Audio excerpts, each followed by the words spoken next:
안녕하십니까. 뉴스 플러스입니다. 통일교 측으로부터 금품을 받았다는 의혹에 휩싸인 더불어민주당 전재수 의원이 경찰 조사를 받고 있습니다. 전재수 의원은 오늘도 거듭 의혹을 부인했는데 경찰은 8시간 가까이 조사를 이어가고 있습니다. 현장에 취재기자가 나가 있습니다. 최승훈 기자. 네, 경찰청 국가수사본부 앞입니다. 네, 전재수 의원에 대한 경찰 조사가 길어지고 있군요. 네, 앞선 경찰의 소환 통보에 더불어민주당 전재수 의원은 오전 10시쯤 경찰에 출석했습니다. 경찰 조사는 8시간 가까이 이어지고 있습니다. 전 의원은 경찰 조사에 앞서 취재진을 만나 다시 한번 의혹을 강하게 부인했습니다. 한일 해저터널 건설 등의 청탁 대가로 통일교 측에서 청금 2천만 원과 명품 시계를 받았다고 하는 건 명백하게 사실이 아니라고 말했습니다. 또 자신은 그동안 한일 해저터널 추진을 일관되게 반대해왔다고 강조했습니다. 전재수 의원의 발언 들어보겠습니다. 차라리 현금 200억과 시계 100점이라고 이야기하십시오. 그래야 최소한의 개연성이라도 있을 거 아니겠습니까? 저는 통일교로부터 그 어떠한 불법적인 금품 수수가 없었다라는 말씀을 오늘 전 의원에 대한 조사 쟁점은 뭐가 될 것으로 보입니까? 네, 경찰은 전 의원을 상대로 통일교 인사접촉 여부와 금품을 받았는지를 집중적으로 캐물을 것으로 보입니다. 전 의원은 통일교로부터 현금 2천만 원과 불가리 시계 한 점을 받았다는 뇌물수수와 정치자금법 위반 혐의를 받고 있습니다. 경찰은 지난 15일 전 의원의 자택과 국회의원회관 사무실 등에 대해 전방위 압수수색을 벌였지만 시계 실물을 확보해 실패한 것으로 파악됐습니다. 대신 경찰은 통일교 천정궁에서 명품 구매 이력을 확보했는데 해당 자료를 바탕으로 전 의원에게 실제로 불가리 시계가 전달됐는지 등을 파악할 전망입니다. 또 지난 2019년 통일교 사단재단이 전 의원의 출판 기념회 직후 전 의원의 책을 한 권당 2만 원씩 총 500권, 모두 1,000만 원어치를 구매한 정황도 파악하고 관련성을 살피고 있습니다. 이에 대해 전 의원은 이 부분에 대해 출판사를 통해 정상적으로 구매됐고 세금 계산서까지 정상적으로 발행됐다고 해명했습니다. 네, 앞으로 경찰 조사는 어떻게 이어질까 전망도 짚어주실까요? 네, 앞서 전현직 정치인들이 통일교로부터 금품을 수수했다는 의혹은 윤영호 전 통일교 세계본부장의 진술로 논란이 불거졌습니다. 전 의원에 대한 정치자금법 위반 혐의는 공소시효가 7년이라 만약 현물이 건네진 시기가 지난 2018년이라면 이미 공소시효가 만료됐을 가능성도 있습니다. 따라서 통일교 현안 해결을 위한 행사 계좌 등 대가성 여부를 확인해 전 의원에게 뇌물죄 적용이 가능할지가 관련인 상황인데요. 현재 전 의원 외에도 임종선 전 더불어민주당 의원과 김규환 전 미래통합당 의원도 금품 수수 의혹으로 피의자 신분으로 입건됐습니다. 두 의원 모두 통일교로부터 금품을 받았다는 의혹을 강하게 부인하고 있는데 오늘 전 의원에 대한 소환이 이루어진 만큼 이들에 대한 소환도 조만간 이루어질 것으로 보입니다.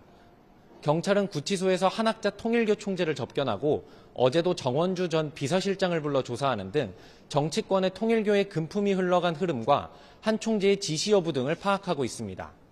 지금까지 경찰청 국가수사본부에서 YTN 최승은입니다.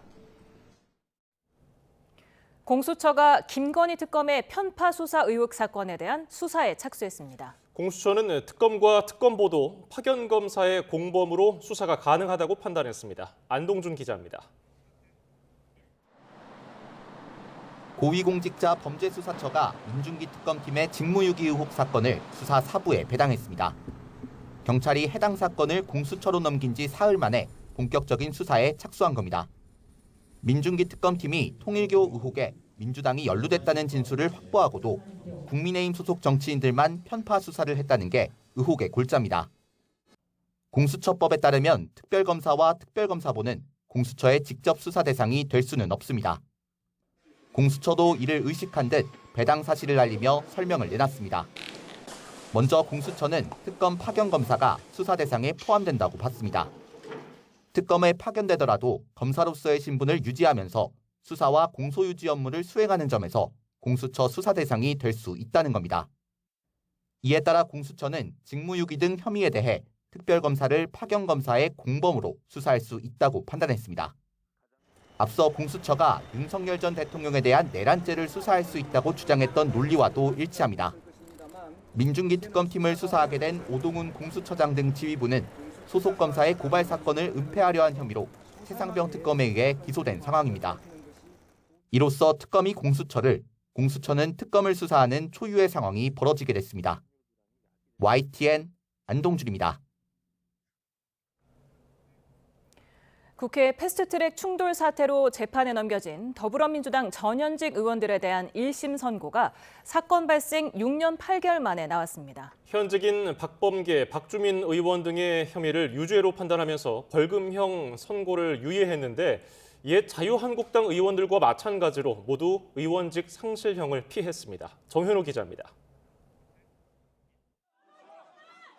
지난 2019년 국회 패스트트랙 충돌 사태 당시 자유한국당 관계자들을 같이 폭행한 혐의 등으로 기소된 민주당 인사들이 1심에서 모두 유죄 판결을 받았습니다.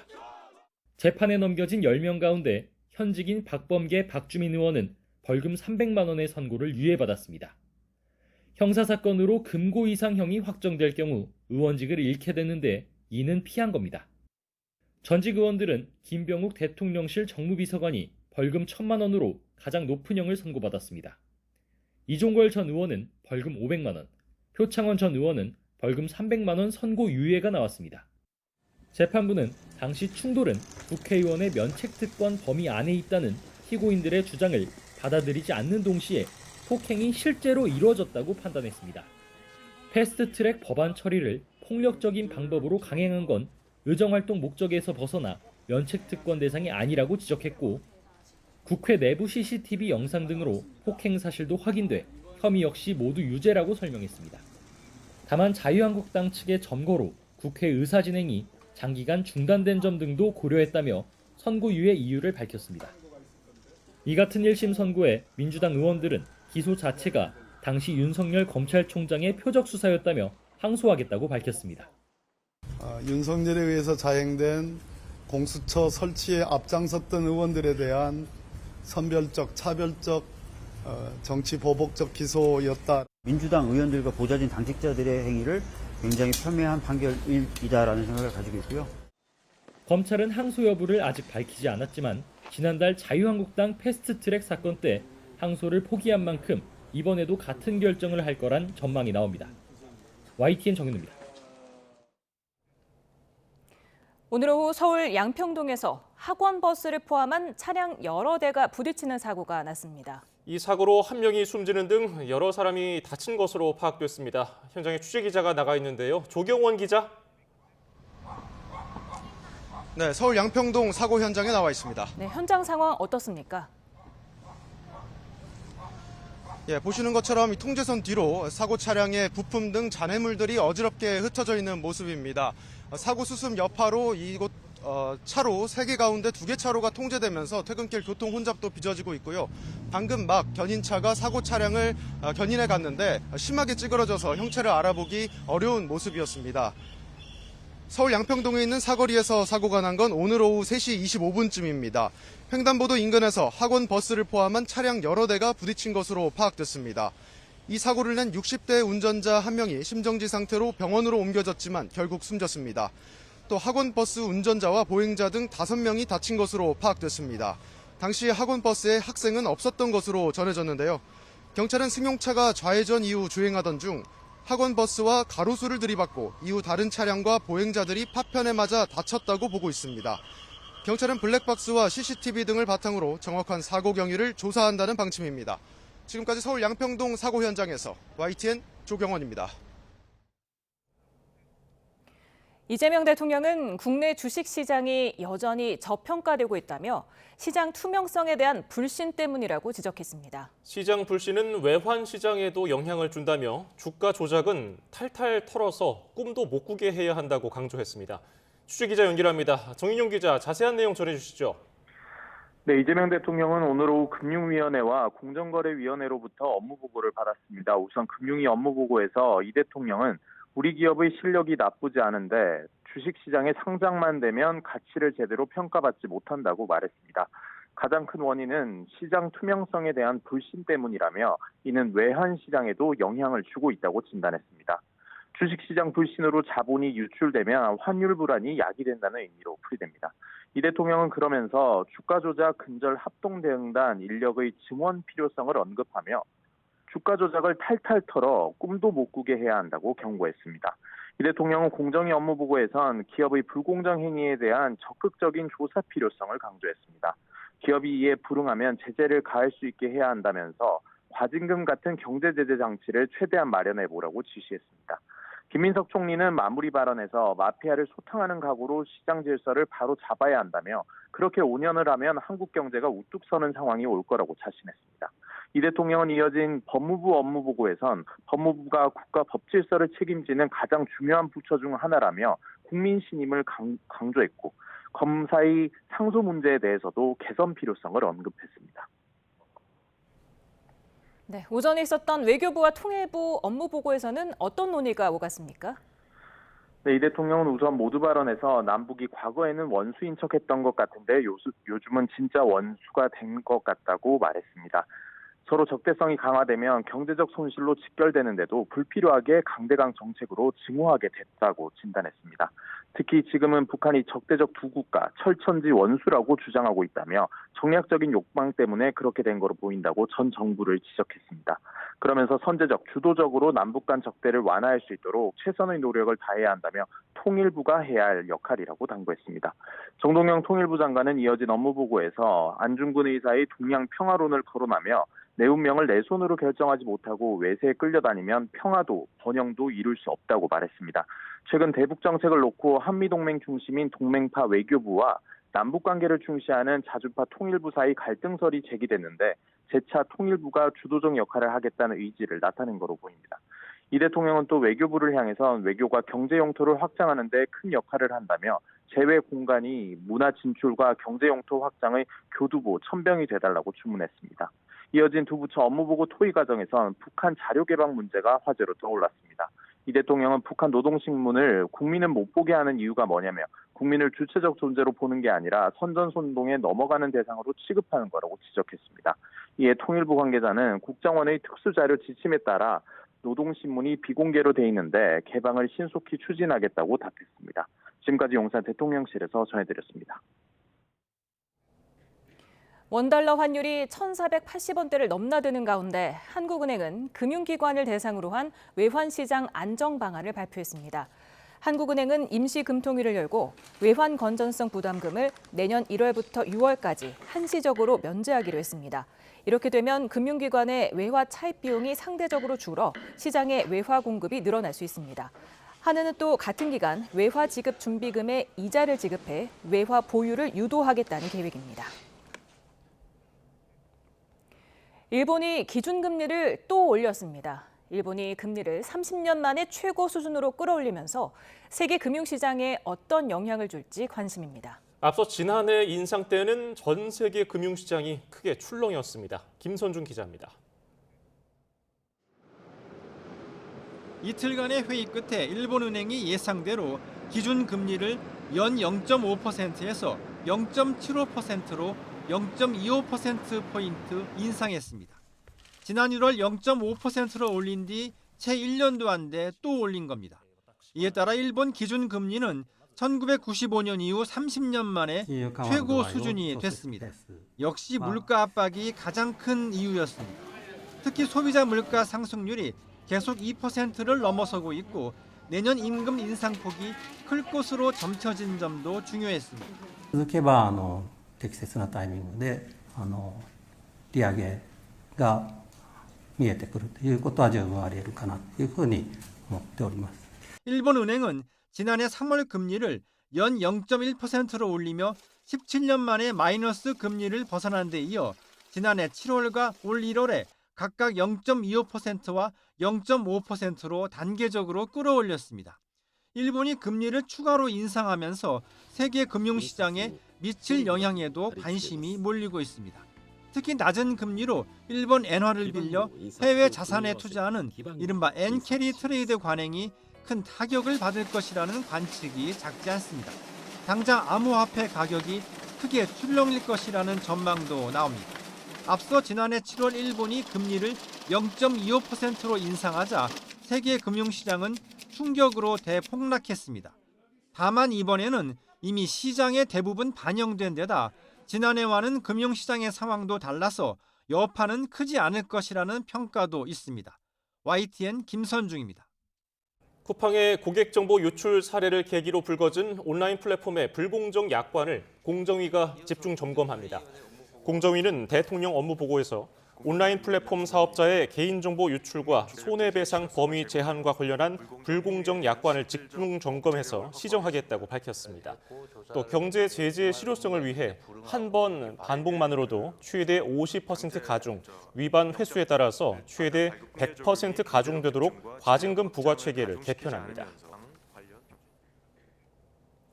국회 과방위가 쿠팡 청문회에 불출석한 김범석 의장과 강한승, 박대준 전 쿠팡 대표를 검찰에 고발했습니다. 과방위는 이들 3명을 국회 증언감정법 위반 혐의로 검찰에 고발했다고 밝혔습니다. 민주당은 과방위와 국토교통위, 정무위 등과 연석 청문회를 여는 방안과 함께 국정조사도 추진하고 있습니다. 서울고등법원이 내란과 외환 사건을 맡을 전담재판부 설치를 위한 본격 준비 작업에 나섰습니다. 다만 국회의 입법 상황에 따라서 전담재판부의 모습이 크게 달라질 가능성도 있습니다. 이경국 기자입니다. 대법원은 재판 예규를 만들어 위헌 가능성을 줄인 내란 외환 전담재판부를 설치하기로 했습니다. 재판을 통해서 그 부분에 대해서 합헌적이고 정상적인 절차로서 마무리해야 되는 그런 책임을 가지고 있습니다. 실제 전담재판부를 설치 운영하게 될 서울고등법원도 이에 발맞춰 준비에 돌입했습니다. 먼저 오는 22일 법원장 등 소속 판사 전원이 참여하는 회의를 진행해 의견을 듣기로 했는데 내년 법원에 설치될 16개 형사재판부 가운데 2개 또는 3개 재판부를 전담재판부로 지정한다는 게 기본 계획입니다. 제척이나 회피 사유가 있는 재판부를 제외한 뒤 무작위 사건 배당을 통해 전담재판부가 결정될 전망입니다. 2월 중순쯤 형사부에 근무할 법관이 확정되면 전담재판부 구성을 위한 준비도 사실상 마무리됩니다. 인력과 법정 마련을 위한 노력도 이어지고 있습니다. 이미 주무관 등 공무원 인력은 늘었고 법관 6명이 증언될 가능성도 큽니다. 주요 재판이 쉴 틈 없이 이어질 가능성에 대비해 100석 규모의 형사법정 공사도 예정돼 있습니다. 사법부가 준비에 속도를 내고 있지만 국회에서 관련 법안이 통과되면 대대적인 계획 수정이 불가피합니다. 전담재판부 구성 방식에 있어 결정적 차이가 있기 때문입니다. 민주당이 추진 중인 법안은 전국 법관 대표회의 등으로 위원회를 꾸려 전담재판부 판사를 추천하게 돼 있지만 대법원 예규는 무작위 배당을 핵심 원칙으로 하고 있습니다. 다음 달부터 계엄 관련 사건의 1심 선고와 결심이 줄줄이 예정된 가운데 2심 재판의 향방에도 관심이 쏠립니다. YTN 이경국입니다. 다음 주 내란 전담 재판부법 본회의 상정을 앞두고 대법원이 자체적으로 설치하겠다고 발표한 게 정치권에서 변수로 떠올랐습니다. 민주당은 양두구육, 국민 우롱으로 규정하며 연내 처리 방침을 재확인했지만 보수 야권은 입법 필요성이 사라졌다면서 위헌적 법안을 철회하라고 압박했습니다. 김철희 기자입니다. 공교롭게도 내란 재판부법의 국회 처리 시간표를 밝힌 뒤 나온 대법원의 예규 제정 소식에 민주당은 격앙된 반응을 보였습니다. 지난 1년을 허송 세월 낭비해 국민 분통을 터뜨리더니 왜 이제야 움직이느냐며 뒷북꼼수가 오히려 입법 필요성을 증명했다고 날을 세웠습니다. 일제 지하 때는 독립운동 안 하다가 8.15 해방 이후 8월 16일부터 독립운동을 하는 8.16 독립운동가처럼 민주당은 예정대로 23일 의원 총회에서 내란재판부 설치법을 당론으로 추인해 상정한다는 계획입니다. 다만 이미 예규가 생겼는데 실효성이 있느냐는 물밑 우려가 있고 수정안 역시 위헌 소지가 여전하다는 여론이 만만치 않습니다. 여당 수석 대변인은 하지만 언론이 충격적, 편파적이라고 주장했습니다. 그동안 온 국민을 분노와 혼란에 빠뜨렸던 그런 사법부의 태도에 대해서는 한마디 질타도 없습니까? 국민의힘은 대법원의 일련의 움직임을 고육지책으로 평가했습니다. 반헌법적 법안을 저지하기 위한 사법부 나름의 고민이 담겼다는 건데 이로써 입법 필요성이 사라졌다고도 강조했습니다. 내란 전담재판부 수정안은 분치를 했지만 명백한 위헌이라는 본질에는 전혀 변함이 없습니다. 재판부 추천위원회를 구성한다는 건 입맛에 맞는 판사들로 지방선거까지 내란몰이를 하겠다는 뜻이라고 일축했습니다. 판사를 무작위로 배당해 재판의 공정성과 중립성을 확보하자는 데 있습니다. 이제 더 이상 입법으로 재판부 구성을 강제해서는 안 됩니다. 조국혁신당은 대법원의 뒷북이라며 사법부 개혁 필요성을 강조했고 개혁신당은 사법부가 합리적 대안을 확보했다며 입법 철회에 힘을 실었습니다. 재판이 늘어진다며 시작한 내란전담 재판부 설치 논의는 이제 누가 사법부의 설계 권한을 갖는지로 옮겨 붙었습니다. 대법원의 예규는 갈등 봉합보다 정쟁의 기폭제가 되는 모습입니다. YTN 김철입니다. 이재명 대통령이 대전 충남 통합 추진을 공식 제안하자 민주당은 곧장 실무 작업에 착수하며 새 판짜기에 보조를 마쳤습니다. 행정 통합 이슈를 주도해온 국민의힘은 겉으로는 환영한다면서도 선거 개입이라면서 떨떠름한 표정입니다. 강민경 기자입니다. 민주당은 이재명 대통령이 던진 대전 충남 통합 의제를 발빠르게 받았습니다. 하루 만에 소속 국회의원과 기초단체장을 모은 대규모 충청 특위를 띄우고 통합시 명칭과 청사 활용 방안 같은 청사진을 준비하겠다고 하는 등 착착 채비에 나섰습니다. 국가 균형 성장이라고 하는 이재명 대통령의 국정 철학이 확고하게 실천되는 것을 당에서 든든히 뒷받침하겠다.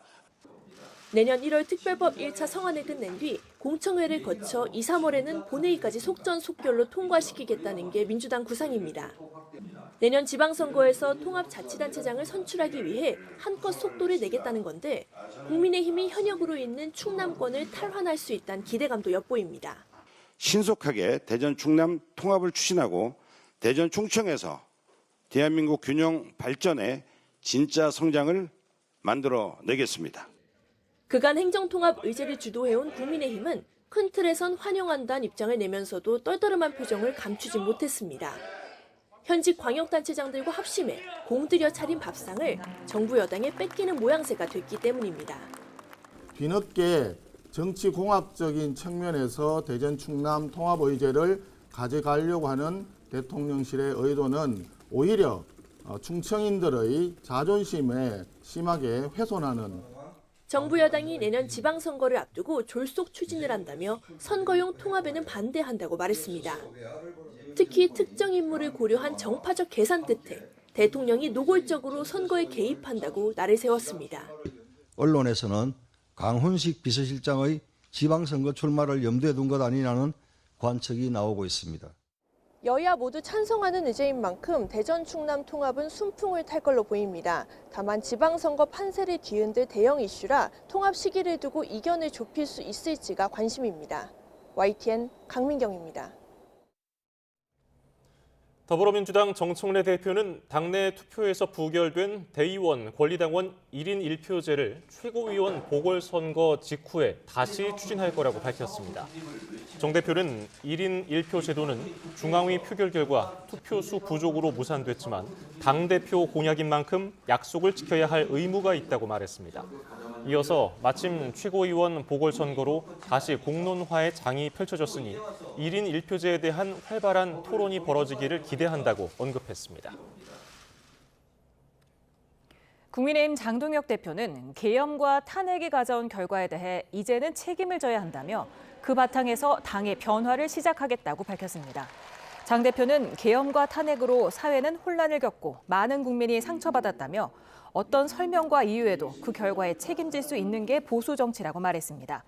이어 당원들이 계엄 해제에 찬성표를 던진 자신을 당대표로 선택한 건 민주당의 내란몰이에 맞서 당당히 싸우라는 명령일 거라며 이제는 우리가 지키고 싶은 걸 지키기 위해 변화해야 한다고 강조했습니다.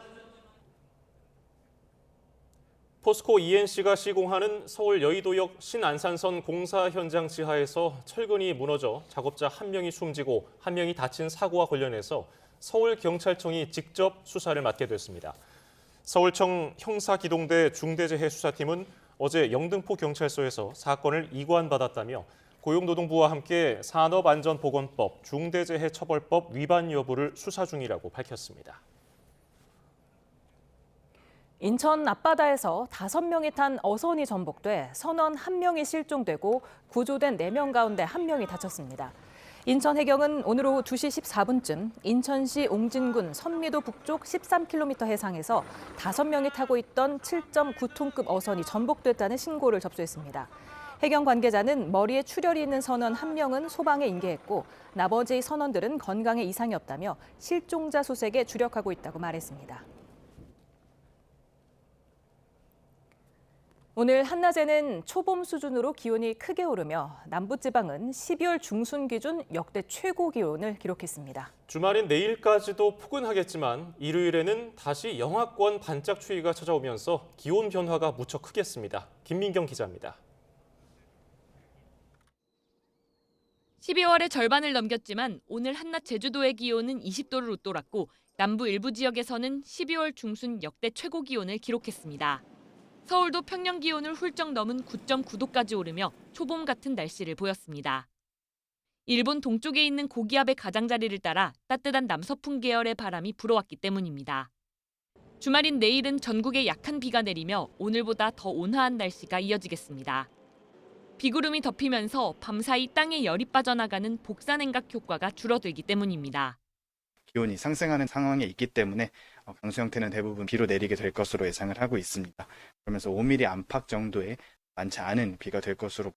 하지만 비가 그친 뒤에는 찬 대륙고기압이 확장하면서 일요일 아침에는 대부분 지역의 기온이 다시 영하권으로 떨어질 전망입니다. 다만 기상청은 기온이 영하권으로 내려가더라도 평년 이맘때 수준으로 한파특보가 내려질 정도는 아니라고 설명했습니다. 기온이 10도 내 안팎으로 크게 떨어지지만 평년 수준 정도일 것으로 보여지기 때문에 한파특보까지 가능성은 높지 않을 걸로. 반짝 추위는 다음 주 월요일 아침까지 이어지다가 화요일에는 다시 아침 기온이 영상권을 회복하며 풀릴 걸로 보입니다. 한파 수준의 강추위는 없겠지만 당분간은 기온이 짧은 기간에 크게 오르내리는 변동성 큰 날씨가 이어질 전망입니다. YTN 김민경입니다. 한때 오보 소동을 겪기도 했지만 1세대 연극 스타로 꼽히는 배우 윤석화 씨가 오늘 별세했습니다. 빈소는 서울 신촌 세브란스 병원에 마련됐습니다. 이광현 기자입니다. 신의 아그네스로 잘 알려진 배우 윤석화 씨가 향년 69세로 별세했습니다. 윤 씨는 지난 2022년 뇌종양 수술을 받고 투병해온 것으로 알려졌습니다. 한때 연극계의 혼선으로 오보 소동을 겪기도 했지만 유족과 지인들이 지켜보는 가운데 세상을 떠났습니다. 제약도 없는 곳에 가서 좋은 작품 많이 꿈꾸시기를 바란다라고 말씀드리고 싶어요. 하여간 동료 입장에서는 너무 마음이 아프고 슬프고 너무 아깝고 안타깝고 그렇습니다. 우리 연극계 어느면서 최초의 스타였는데 그 재능을 다 못 피우게 하고 보내서 안타깝습니다. 연극 꿀맛으로 1975년에 데뷔한 고인의 대표작은 신의 아그네스와 햄릿. 초대 명성황후로서 뮤지컬 공연장에서도 관객들을 만나며 장르와 매체를 가리지 않았습니다. 한순간의 꿀맛이 얼마나 인생은 그러나 그렇게 달콤하지 않고 얼마나 쓴 대가를 치르는가. 그럼에도 불구하고 우리는 또 꿀맛을 그리워하는 그것이 삶의 소망. 뭐 이런 작품인데 연극쟁이의 삶이 그런 것 같다는 생각도 들어요. 선배인 손숙, 박정자와 함께 국내 연극계 대모로 꼽히는 고인은 백상예술대상 등 시상식에서 연기력을 인정받았습니다. 본업을 넘어 자신의 이름을 딴 회사를 만들고 경영난을 겪던 월간지를 인수해 예술에 대한 열정을 이어갔습니다. 20년 전 국내 입양 문화를 바꾸는 데 기여한 공로로 대통령 표창도 받았던 배우 윤석화. 우정 출연한 연극 토카타를 끝으로 그리운 무대를 영원히 떠났습니다. YTN 이광현입니다. 방송인 박수홍 씨의 기획사 자금 등 수십억 원을 횡령한 혐의로 기소된 친형 박진홍 씨가 항소심에서 더 높은 형량을 선고받았습니다. 서울고법은 특경법상 횡령 혐의로 재판에 넘겨진 박 씨에게 1심 징역 2년보다 높은 징역 3년 6개월을 선고하고 법정 구속했습니다. 함께 기소된 아내 이모 씨에 대해서는 징역 1년 6개월에 집행유예 2년을 선고하고 사회봉사 120시간을 명령하며 1심 무죄의 판결을 뒤집었습니다. 샤이니 키씨에 이어서 유명 유튜버 입짧은 햇님도 박나래 씨 불법 의료 행위 의혹이 불거진 여성에게 진료받았다고 인정하며 활동 중단을 선언했습니다. 입짧은 햇님은 오늘 유튜브에 올린 글에서 논란의 이모 씨를 지인 소개로 병원에서 처음 만난 만큼 의사로 믿었다고 밝혔습니다. 자신이 바쁜 날에는 이 씨가 집으로 온 적도 있다며 여러 사정을 주의 깊게 살피고 신중하게 처신했어야 했는데 그러지 못했다며 거듭 사과했습니다. 방송인 박나래 씨의 불법 의료 의혹을 계기로 전현무 씨가 9년 전 차 안에서 링거를 맞는 모습이 담긴 방송 화면이 논란이 되자 의사의 처방을 받은 거라고 해명했습니다. 소속사는 당시 전 씨는 병원에서 담당 의사의 처방을 거쳐서 치료를 받았고 촬영 일정까지 시간이 충분치 않아 의사의 판단 아래 부득이하게 이동하며 처치를 마무리한 거라고 밝혔습니다. 마무리 단계를 제외한 모든 의료 행위는 병원 안에서 의료진 판단과 처방에 따라 진행됐다며 불법 시술을 받은 적은 없다고 강조했습니다. 안권섭 상설특검이 관봉권 띠지 분실 사건을 들여다보기 위한 첫 강제 수사에 나섰습니다. 한국은행 발권국을 상대로 관봉권 제조, 보관, 지급 등 수사에 필요한 전반적인 정보를 확보했는데 의혹의 실체를 어디까지 밝혀낼 수 있을지 관심입니다. 신기혜 기자입니다. 차에서 내린 수사관들이 상자를 들고 건물로 들어갑니다. 한국은행 발권국에 대한 수색 검증영장 집행에 나선 안권섭 특별검사팀 구성원들입니다. 그 띠지하고 스티커에서 어떤 정확한 정보를 담고 있는지가 수사의 단초가 되니까요. 수사의 전제 절차라고 보시면 됩니다. 특검의 이번 수색은 관봉권 띠지 분실 사건과 관련한 첫 강제 수사입니다. 관봉권 띠지 폐기 의혹은 서울 남부지검에서 건진법사 전성배 씨를 수사하는 과정에서 불거졌습니다.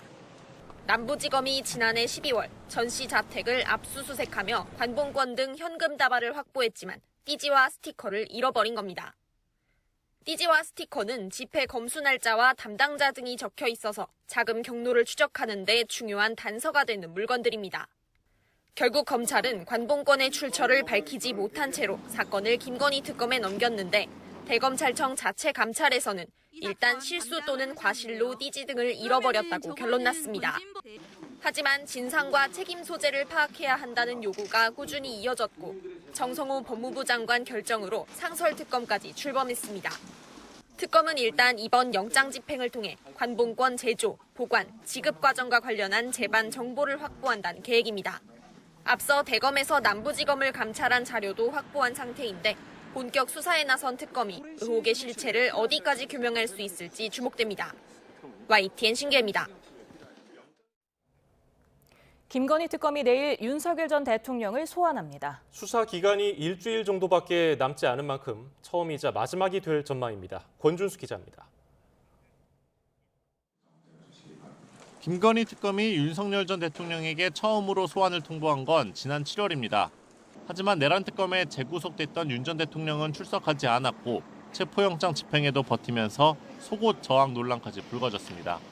피의자가 완강하게 거부하였고 피의자의 부상 등이 우려된다는 현장의 보고를 받고 9시 40분 집행을 중단하였습니다. 그동안 김건희 씨를 9차례 소환 조사한 특검이 수사기간 종료 8일을 앞두고 배우자 윤석열 전 대통령을 대면 조사합니다. 특검은 앞서 명태균 씨로부터 무상으로 여론조사를 받은 혐의로 김 씨를 재판에 넘기면서 윤 전 대통령을 공범으로 적시했습니다. 특검은 이와 함께 김건희 씨가 받은 금품과 공직 임명의 연관성을 집중적으로 파고들 전망입니다. 서해건설 이봉관 회장이 건넨 나토 3종 세트와 박성근 전 검사의 초대 국무총리 비서실장 발탁, 김상민 전 검사가 전달한 이우환 화백의 그림과 국정원장 법률특보 임명, 또 금거부기와 이배용 전 국가교육위원장의 기용까지 서로 연관돼 있다는 게 특검의 시각입니다. 이에 따라 특검은 윤석열 전 대통령에 대한 조사에서 각각 공직 임명의 경위는 물론 김 씨의 금품 수수에 대해 캐물을 것으로 보입니다. 조사 결과에 따라 김건희 씨에 대한 뇌물죄 적용 여부가 결정될 것으로 예상됩니다. YTN 권준수입니다. 최상병 순직 사건으로 수사받던 이종섭 전 국방장관을 호주 대사로 임명해 도피시킨 혐의가 있는 윤석열 전 대통령의 재판이 다음 달 시작됩니다. 서울중앙지법 형사합의 22부는 윤 전 대통령의 범인 도피 등 혐의 사건 1차 공판 준비 기일을 다음 달 14일로 지정했습니다. 이로써 윤 전 대통령이 내란 특검과 최상병 특검에서 기소된 모든 사건의 재판 일정이 잡혔습니다. 서울시가 남산 곤돌라 공사 재개 여부가 달린 행정소송 1심에서 졌습니다.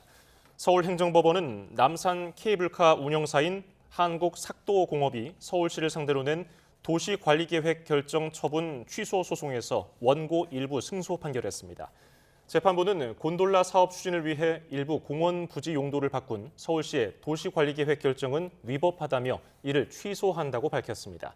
서울시는 남산 케이블카 독점 구조 해소와 남산 일대 활성화를 위해서 명동역에서 남산 정상까지 5분 만에 이동할 수 있는 남산 곤돌라 사업을 추진했습니다. 이 같은 법원 판단에 서울시가 공익성이 배제된 판결이라며 즉시 항소하겠다고 밝혔습니다. 서울시는 도시관리계획 결정 과정에서 서울시가 준수한 절차적 정당성과 법률상 요건을 충분히 반영하지 못한 납득 못할 판단이라고 주장했습니다. 시는 소송과 별개로 공원 녹지법 시행령 개정으로 곤돌라 사업을 계속 추진해 나간다는 방침입니다.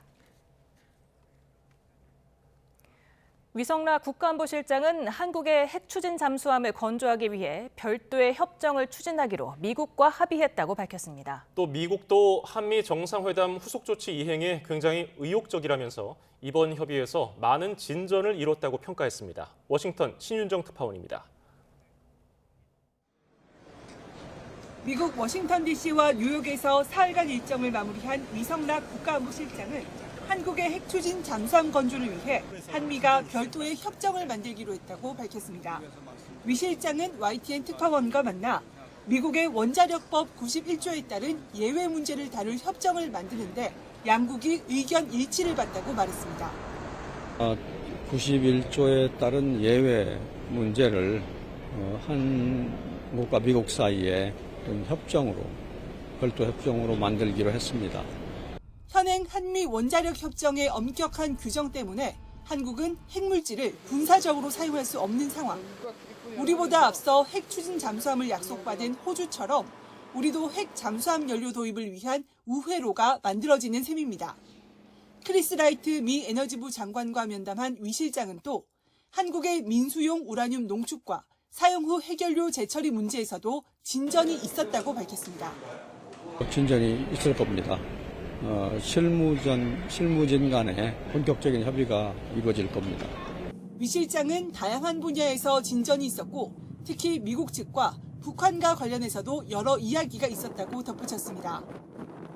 미국이 후속 조치 이행에 있어서 굉장히 의욕적이라는 걸 알게 되었고 여러 가지 앞으로의 방안, 어떤 시점 등에 대해서 좋은 협의를 가졌습니다. 미국 행정부가 주한미군 규모를 일방적으로 줄이지 못하도록 명문화한 미국의 내년도 국방수권법에 한국 조선기업 우선 고려 조항이 빠진 데 대해서는 별도의 협의가 예정돼 있다며 우려하지 않는다고 설명했습니다. 도널드 트럼프 미국 대통령이 미 의회를 통과한 국방수권법안에 서명하면서 효력은 즉시 발생했습니다. 워싱턴에서 YTN 신윤정입니다.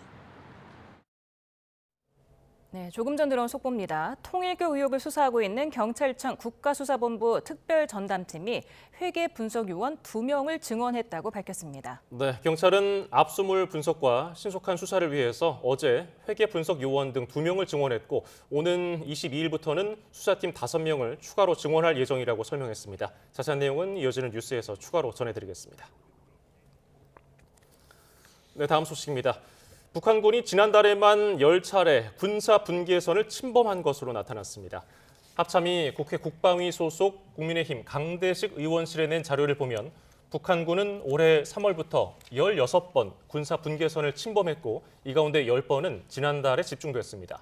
또 북한은 올해 들어서 군사 분계선 일대 요새화 작업을 진행하면서 휴전선 남쪽에 여러 차례 지뢰를 매설한 것으로 전해졌습니다. 닷새전 15명이 테러로 목숨을 잃은 시드니 본다이 해변에서 수영객과 서퍼 수백 명이 바다에 큰 원을 만들며 희생자를 추모했습니다. 호주 정부는 테러 재발 방지를 위해 민간인 소유 총기 수십만 자루를 수거해서 폐기하겠다고 발표했습니다. 신호 기자입니다. 엎드려서 서핑보드를 타고 맨몸으로 뛰어들어 헤엄을 치고 카누에 올라 노를 저어서 바다 깊은 곳으로 나아갑니다. 바다 위에 수백 명이 둥둥 떠서 거대한 반지 모양의 원을 만들었습니다. 본다이 해변에서 테러로 숨진 희생자 15명을 추모하고 호주 내 유대인 공동체에 대한 지지를 표현했습니다. I think it's tricky to hear when there's almost 1,000 people out there, but I think everyone was sort of reflecting in their own way and just seeing the energy back in the community. It was beautiful. 테러범에 맞섰다가 가장 먼저 희생된 부부의 장례식도 치러졌습니다. 보리스와 소피아 구르만 부부는 몸싸움 끝에 테러범의 총을 빼앗는 장면이 블랙박스 영상을 통해 공개됐습니다.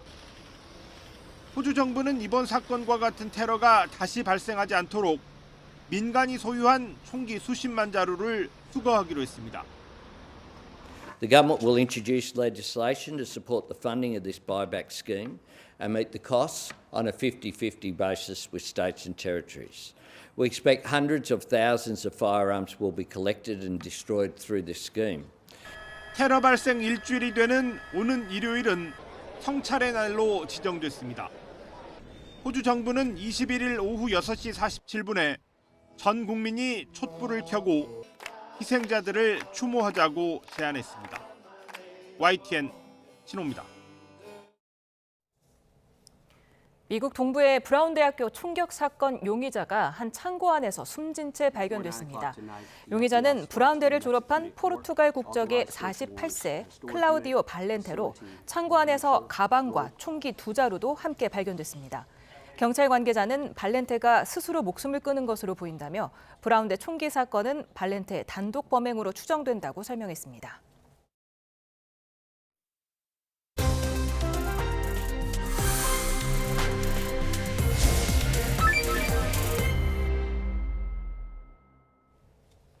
통일교 금품수수 의혹에 휩싸인 전재수 더불어민주당 의원이 경찰에 출석해 조사받고 있습니다. 네, 관련해서 이고은 변호사와 자세한 내용 짚어봅니다. 어서 오십시오. 안녕하세요. 네, 오늘 오전 10시에 경찰에 출석해서 소환 조사를 받고 있는데 전재수 의원의 목소리부터 들어보고 다시 오겠습니다. 저는 정치적 험지라고 하는 부산에서 3번 떨어지고 4번째 만에 당선이 됐습니다. 그런 제가 현금 2천만 원과 시계 한 점으로 고단한 인내의 시간을 맞바꿨다. 이게 말이 되겠습니까? 차라리 현금 200억과 시계 100점이라고 이야기하십시오. 그래야 최소한의 개연성이라도 있을 거 아니겠습니까? 저는 통일교로부터 그 어떠한 불법적인 금품 수수가 없었다라는 말씀을 다시 한번 분명하게, 강력하게 결탄코 드리도록 하겠습니다. 네, 전재수 의원은 계속해서 혐의를 부인하고 있습니다. 지금 오전 10시부터 경찰에 출석해서 조사를 받고 있는데 언제쯤 끝날까요? 사실상 전재수 의원이 혐의를 부인하는 만큼 이 조사에는 상당 시간이 걸리지 않을까 싶고요. 통상 이런 정치인들의 사건에 대해서는 변호사가 입회를 하고 이 조사가 마친 후에도 조서를 열람하는데 또 상당 시간이 소요되는 경우가 통상적입니다. 따라서 심야 조사에 동의만 한다고 한다면 아마 이 자정 무렵쯤은 되어야 조사가 마무리되지 않을까 싶고요. 오늘 이 조사 내용을 다 소화하지 못할 가능성도 있습니다. 현재 전 의원에게 물을 내용이 상당히 많습니다. 있습니다. 통일교 후원 관련한 것도 있고요. 심지어 이 전 의원의 이 도서, 이 자서전을 구매했던 것도 일종의 뇌물이 아니냐라고 경찰이 의심하고 있기 때문에 쟁점이 많아서 오늘 조사가 1회로 맞춰지고 이 추후에 빠른 날로 2차 조사일을 잡힌 채로 끝날 가능성이 있어서요. 일단은 오늘 이제 자정 정도까지는 이 조사와 열람 과정이 이어질 가능성이 높지 않을까 싶습니다. 예, 경찰이 물어볼 게 많을 텐데 어쨌든 전재수 의원은 초지일관 혐의를 다 부인하고 있는 거죠?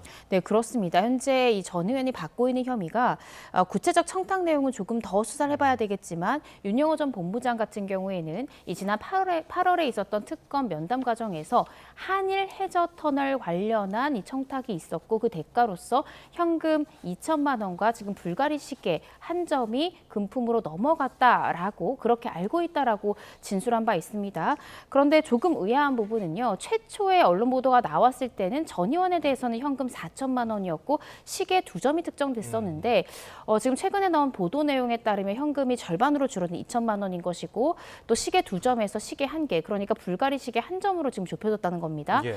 따라서 지금 금품 수수 가액이 계속 줄어들고 있기 때문에 지금 한간에 계속 지금 문제가 되고 있는 공소시효 문제가 굉장히 지금 쟁점으로 대두되고 있다는 생각이 들고요. 이 구체적 청탁 내용을 오늘 조사를 통해서 밝혀야만 일단 뇌물죄로 변경이 가능하고 뇌물죄로 변경된 이후에는 7년보다 더 긴 공소시효가 적용되기 위해서는 받은 금품 수수의 가액이 3천만 원이 넘어야 되기 때문에 아마 오늘 수사의 쟁점은 이 청탁의 내용 그리고 이 수수한 금품의 가액 이런 부분들에 대한 것이 수사의 쟁점이 되지 않을까 싶습니다. 네, 전재수 의원은 통일교 현안인 한일 해저터널을 자신이 꾸준히 반대해 왔다는 걸 강조를 하고 있는데 이게 큰 의미가 있는 건지 궁금합니다. 왜냐하면은 통일교 측에서는 찬성하는 사람보다 오히려 반대하는 사람을 회유하기 위해서 더 돈을 쓸 수도 있는 거 아니겠습니까? 네, 저도 앵커님 의견에 동의합니다. 물론 전 의원은 내가 한일 해저터널에 대해서 부정적인 의견을 계속 개진하는 의원인데 왜 나에게 통일교가 와서 금품을 주었겠냐라는 취지로 부인하고 있죠. 그렇지만 이렇게 이 해당 안건에 대해서 내가 계속해서 반대해 왔다는 것은 양가적으로 해석될 수 있을 것 같습니다. 말씀 주신 대로 반대하는 유일한 의원이었기 때문에 통일교 입장에서는 금품을 써서라도 회유할 만한 또 가치가 있는 인물이다라고 볼 수도 있거든요. 그래서 이 반대했다라는 것을 어떻게 해석해야 될지는 결국 지난 8월에 있었던 윤영호 전 본부장이 왜 전 의원을 선택해서 통일교가 접근을 했고 천정구까지 와서 금품을 주게 됐는가 그 부분에 대해서 아마 구체적인 진술을 했다라고 하면 그 진술이 진실에 가까울 가능성이 굉장히 높다고 생각이 들거든요. 그래서 이 부분을 조금 더 살펴보고 규명해야 되지 않을까. 단순히 이 한일 해저터널에 대해서 내가 그간 반대해왔기 때문에 나는 금품을 안 받았다. 이 정도 논리로는 빠져나가기 좀 어려운 쟁점이지 않을까 싶습니다. 예, 전재수 의원은 어떠한 불법적인 금품 수수도 결단코 없었다고 했는데 그러면은 전재수 의원의 책을 통일교에서 사준 거 한 1,000만 원어치인가요? 그거는 합법적인 금품 수수인 것인가? 이건 어떻게 봐야 됩니까? 네, 일단은 어떤 북콘서트를 열어서 도서를 구입해 주는 방식으로 후원금을 모으는 것은 일단 합법적입니다. 그 방법 자체가 불법이라는 것이 아니거든요. 여기서의 쟁점은. 그런데 전 의원은 계속해서 세금 계산서까지 발행해 줬기 때문에 문제가 없다라는 취지로 변수하고 있지만 이것이 세금 계산서를 발행했는지 여부가 쟁점이 아니라 북콘서트를 통해서 도서비를 이렇게 지급하고 도서를 사는 정도의 그러한 방법을 썼던 게 어떤 구체적인 청탁이 앞서 있었고 그 청탁을 들어주는 대가인데 합법적으로 이러한 재산사용 이익을 세탁하기 위해서 북콘서트에서 도서를 구매하는 형태를 취했다고 하면 이것은 역시나 뇌물죄가 될 수 있는 여지가 있고 실제 그렇게 처벌된 예도 있습니다. 그래서 세금 계산서 발행 여부 내지는 어떤 도서 구매 이 방식 자체가 위법하다는 것이 아니라 그렇게 행동했던 이유가 앞선 통일교의 청탁이 있었고 그러한 청탁을 들어준 대가로서 그렇게 받았다고 하면 이 부분에 대해서 뇌물죄로 의율 변경될 수 있는 그런 부분이다라고 생각하시면 될 것 같습니다. 네, 지금 경찰에서 통일교 관련 전담 수사팀이 출범한 지 8일 만에 전재수 의원이 소환 조사를 받았는데 빠른 속도입니까? 굉장히 빠릅니다. 통상적으로는 고소인 내지는 고발인을 소환하는데도 일주일보다 더 시간이 걸리거든요. 그런데 핵심 피의자라고도 볼 수 있는 전재수 의원에 대해서 8일 만에 소환했다? 상당히 빠르죠. 그리고 특히나 지금 경찰에서는 압수수색을 선행한 상황입니다. 통상적인 경우라면 압수수색한 이러한 자료를 모두 분석한 후에 이러한 물증을 근거로 피의자를 불러서 압박을 하는 방식을 쓰는 것이 조금 더 통상적인 방법인데요. 그런데 문제는 전 의원 사건은 그렇게 이렇게 지금 시간을 낭비할 만한 여유가 없는 사건입니다. 윤영호 전 본부장이 지난 8월에 있었던 면담 과정에서도 지금 금품이 건너간 시기로 2018년을 이야기하고 있는 것이거든요. 그리고 지금 한학자 총재에게 보고했던 특별 보고 내용에 따르더라도 2018년 9월 10일에 전 의원이 이 통일교 부분에 대해서 협조할 것이다라는 기재 내용이 있기 때문에 지금 경찰로서는 이 부분이 2019년 말일이 아니고 더 이르게 이 금품이 지금 오고 갔을 가능성까지 있기 때문에 압수물에 대해서 분석이 모두 마칠 때까지 기다리기보다는 빠르게 피의자를 1차라도 조사를 해놓고 그리고 2차 조사일까지 계속해서 압수수색을 분석을 해나가면서 추가 조사를 받는 방향이 조금 더 사건을 신속하게 이끌 수 있다라고 판단을 해서 8일 만에 이 피의자를 부른 것이 아닌가 싶습니다. 예, 지금 공소시효 문제가 제기되는데 정치자금법 공소시효, 뇌물죄 공소시효 다르죠? 네, 그렇습니다. 정치자금법 같은 경우에는 7년의 공소시효가 적용이 됩니다. 그런데 문제는 형법상 뇌물죄도 3천만 원이 넘지 않는 경우에는 역시나 7년의 공소시효가 적용된다는 거죠. 7년보다 더 긴 공소시효가 되려면 결국 전 의원이 수수했던 금품의 가액의 총합이 3천만 원이 넘어야 됩니다.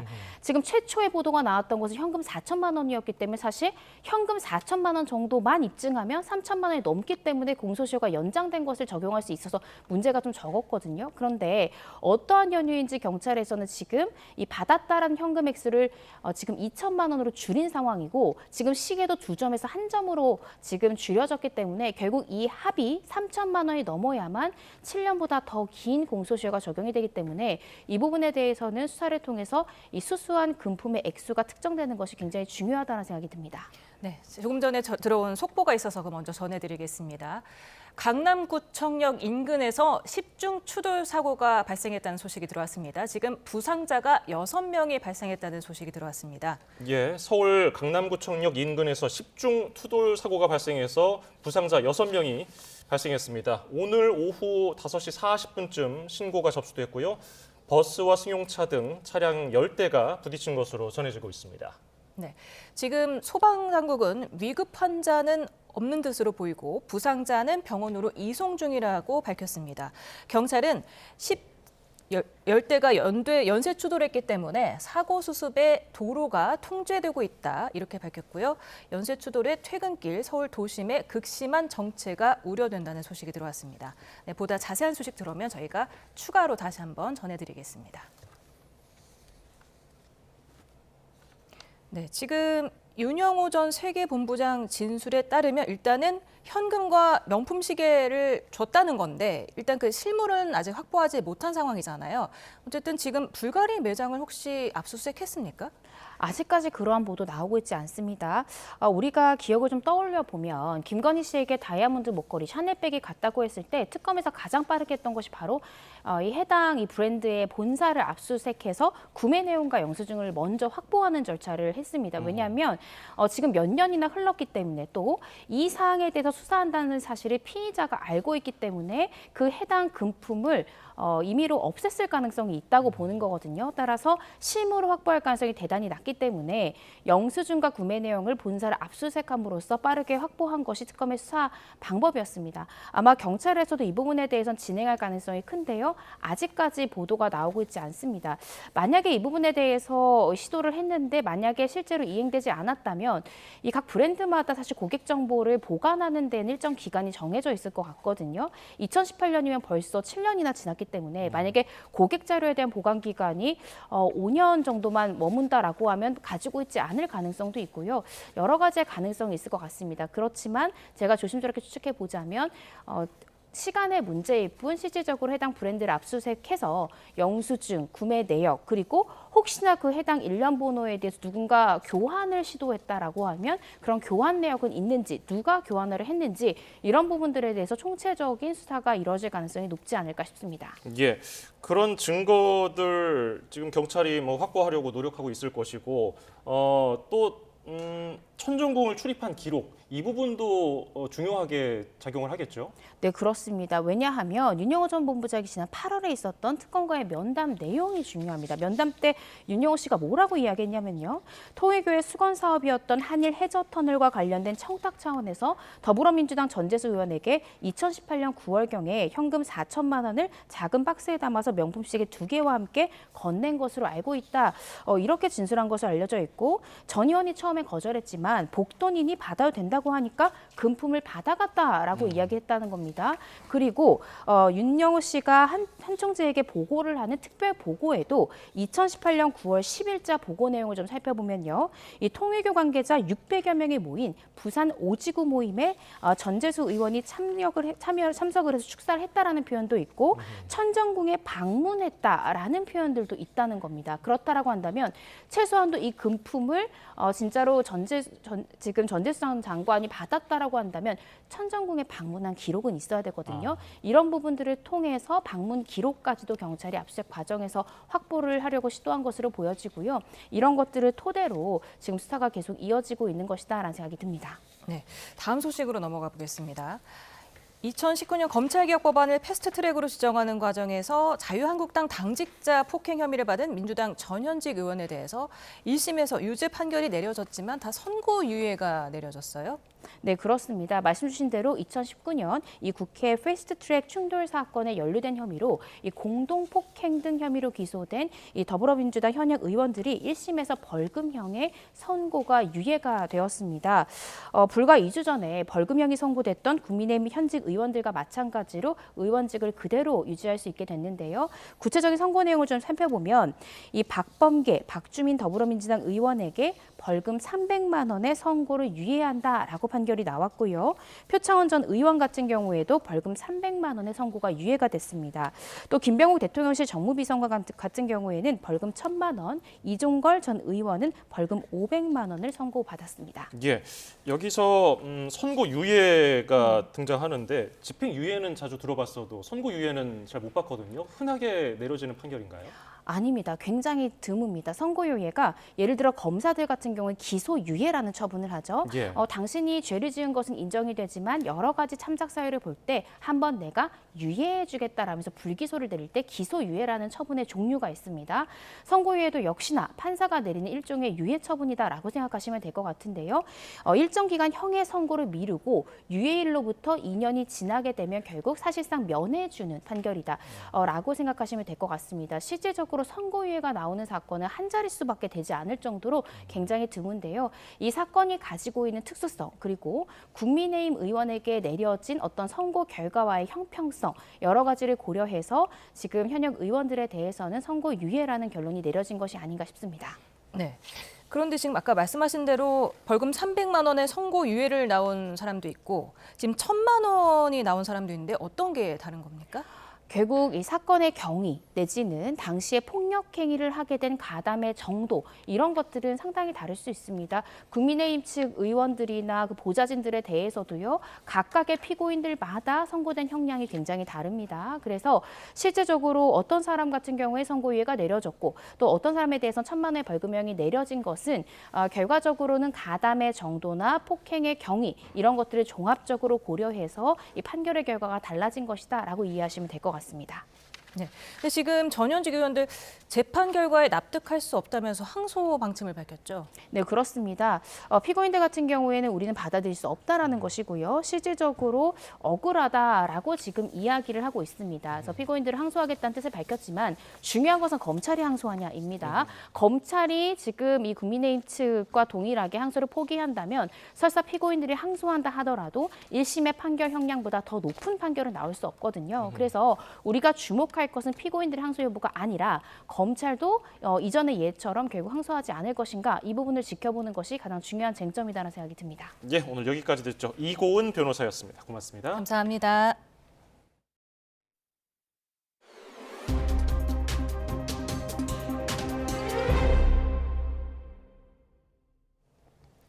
미국 메이저리그 도전을 선언한 키움 송성문 선수가 YTN 취재 결과 샌디에이고행을 사실상 확정했습니다. 또 한 명의 KBO 출신 메이저리거 탄생이 초읽기에 들어갔습니다. 양시창 기자의 단독 보도입니다. KBO 포스팅 제도를 통해 미국 빅리그 진출에 문을 두드린 송성문이 사실상 계약 합의에 도달했습니다. 새로 둥지를 틀 팀은 국내 팬들에게도 친숙한 내셔널리그 서부지구의 샌디에이고로 협상 마감 시한 이틀 정도를 남겨두고 샌디에이고의 제안을 송성문이 전격 수용한 것으로 전해집니다. 송성문은 계약을 확정하기 위해 미국으로 곧 떠날 계획입니다. 송성문의 계약 규모는 앞서 현지 언론이 전망한 3년에 1,500만 달러, 한화 221억 원을 넘을 수 있다고 핵심 관계자는 YTN과의 통화에서 전했습니다. 넉 달 전 송성문은 현 소속팀 키움과 6년 120억 원이라는 대형 계약을 맺었습니다. 이 조건이 메이저리그 30개 구단과의 협상 최저선이 될 거란 전망이 나왔는데 송성문에 관심을 보인 구단들이 이를 뛰어넘는 금액을 제시하면서 협상은 비교적 순조롭게 진행된 것으로 보입니다. 키움 측은 구체적인 팀과 조건은 확인할 수 없다면서도 송성문이 계약을 위해 조만간 출국하는 건 맞다고 인정했습니다. 송성문이 계약서에 최종 서명하고 메디컬 테스트를 거쳐 입단하게 되면 포스팅 시스템을 통해 메이저리그에 직행한 역대 10번째 KBO 출신 선수가 됩니다. 또 내년 시즌 메이저리그 내셔널리그 서부지구는 샌프란시스코의 이정후, LA 다저스의 김혜성에 이어 샌디에이고의 송성문까지 키움 출신 선수들의 격전장이 될 전망입니다. YTN 양시창입니다. 프로야구 KT의 황재균 선수가 FA 계약을 포기하고 전격 은퇴를 선언했습니다. 황재균은 KT에서 좋은 제안을 해주었는데 고심 끝에 은퇴 결정을 했다며 팬들 덕분에 20년간 프로 선수로 뛰었다고 인사했습니다. 2006년 현대에서 데뷔한 황재균은 히어로즈와 롯데를 거쳐서 미국 메이저리그 샌프란시스코 자이언츠에서 활약했고 2018년부터는 KT에서 뛰었습니다. 내년 프로야구가 3월 28일 개막해 모두 720경기의 장기 레이스에 돌입합니다. 한국야구위원회 KBO는 내년 정규리그 일정을 확정해 발표했습니다. 올 시즌 상위 5개 팀 홈구장인 서울, 잠실과 대전, 인천, 대구, 창원에서 개막 2연전이 펼쳐지고 올스타전은 7월 11일에 개최됩니다. 주말인 내일은 전국에 약한 비가 내리겠습니다. 새벽에 서쪽 지역을 시작으로 점차 그 밖에 곳곳으로 확대되겠고 오후에 중부지방부터 점차 그치겠는데요. 양은 대부분 5mm 안팎으로 많지 않겠지만 제주도에는 돌풍과 벼락이 동반되는 곳이 있겠습니다. 또 경기 남부와 충북을 중심으로 미세먼지 농도가 짙게 나타나겠고 그 밖의 지역에서도 오후부터 밤 사이 일시적으로 농도가 짙어지는 곳이 있겠습니다. 내일은 서울 아침 기온이 9도 등 오늘보다 6도에서 10도가량 높아 아침에도 크게 춥지 않겠고 낮 기온은 서울 11도, 광주 16도, 부산 19도까지 오르면서 봄처럼 포근함이 감돌 전망입니다. 날씨 정보였습니다.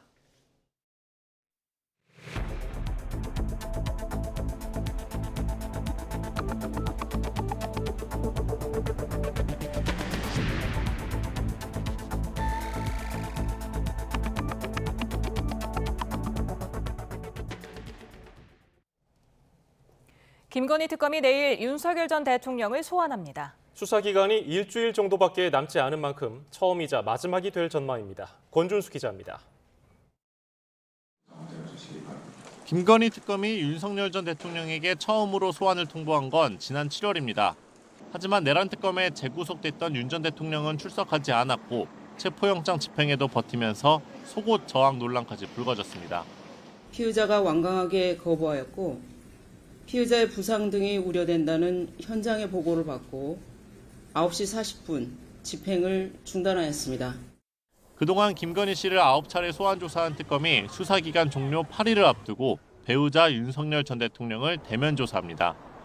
특검은 앞서 명태균 씨로부터 무상으로 여론조사를 받은 혐의로 김 씨를 재판에 넘기면서 윤 전 대통령을 공범으로 적시했습니다. 특검은 이와 함께 김건희 씨가 받은 금품과 공직 임명의 연관성을 집중적으로 파고들 전망입니다.